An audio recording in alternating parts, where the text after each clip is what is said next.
Il n'a pas été à l'école comme vous, hein, bon. Mais depuis 10 ans, il n'arrête pas. Surtout travailler.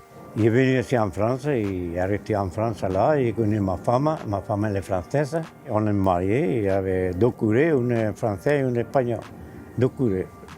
Que vous voulez que je fasse? C'est bien vu quand même.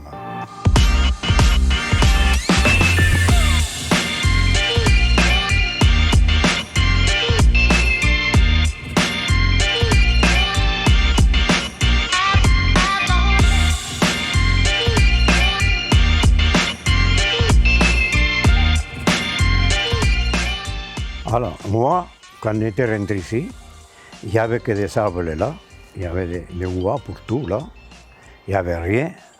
C'est moi qui m'occupais de faire tout ça. Ce que j'ai constaté sur la maison de M. Sanchez, c'est-à-dire que on ramène toujours la maison, l'habitat, à l'objet construit. Mais l'objet construit, d'abord, il est construit dans un environnement. Et donc, on est presque dans un milieu naturel, on est en lisière d'un bois, d'une forêt.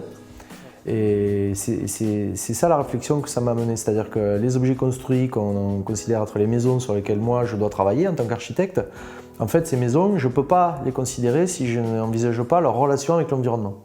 Et en fait, lui, depuis 50 ans, c'est ce qu'il fait.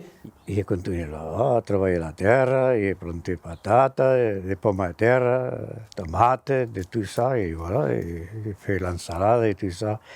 Pour moi, c'est pas pour moi, c'est pour tout le monde. Quand il y avait trop, il les donnait. Il n'a pas vendu rien. Moi, c'est comme ça. J'ai rencontré M. Sanchez derrière chez lui, dans la forêt qui est propriété des militaires de la BA 106. Une forêt entretenue nickel, l'herbe est tondue, il y a des yuccas qui sont plantés, il y a des jardins d'agrément dans un sous-bois, dans une forêt. Avant, c'était vieux, le grillage. Il y avait de tout. Alors, le colonel de l'armée, il m'a vu là, il voulait me tuer avec. Ils sont venus là. Et moi, il y avait le pénon comme ça. Et on a dit, où ça fait là? Et il y avait la pétosse, hein, parce qu'il n'y avait pas le droit d'aller là-bas. Voilà, alors non, là c'est particulier parce que ça c'est l'action de M. Sanchez. Ah oui. Voilà, viens, on va aller là. Regarde sur l'arbre là, il y a marqué terrain militaire défense d'entrée. Et il y a le joli petit chemin sur qui. l'arbre. Ouais. Donc là on est clairement sur le terrain militaire. Tout à fait. Regarde le panneau là-haut. Ah ouais. Défense de pénétrer. M. Sanchez, il a élevé des cochons, il a des potagers qu'il a fait dans la forêt qui sont vraiment très productifs. Et ça m'a beaucoup inspiré en me disant pourquoi est-ce qu'on ne constitue pas un paysage nourricier. En discutant avec Guillaume Imbert d'Aquitanis, il y avait la possibilité de faire venir Emmanuel Bourguignon dans le cadre d'une formation. Et en fait, ce qu'on fait ici, on essaye de faire un peu des choses qui relèvent un peu de l'éducation populaire. C'est-à-dire, ce qui m'intéresse, moi, c'est d'apporter de la compétence. On a mis un scientifique très pointu sur la biologie du sol, avec un habitant ici qui a son expertise de ce lieu, qui le connaît parfaitement. Ah, vous avez marqué là, pour. Là, il n'y a que des sables pour tout. D'accord, là c'est sable. Sable. Et ici, là, il y a la terre acide. Oui. Il y en a 6 mètres de profondeur. Et là c'est du sable, d'accord. C'est pour ça qu'ici, l'eau ne s'arrête pas.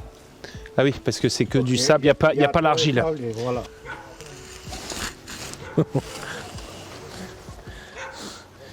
Ça descend facilement. Les anciens se sont rendus compte que quand on disait cultiver en bon père de paysan, en fait ça correspondait à quoi? C'était avant tout des logiques d'amendement de sol. Donc j'entretenais mon capital sol qui faisait qu'au fil des générations, il devenait de plus en plus productif.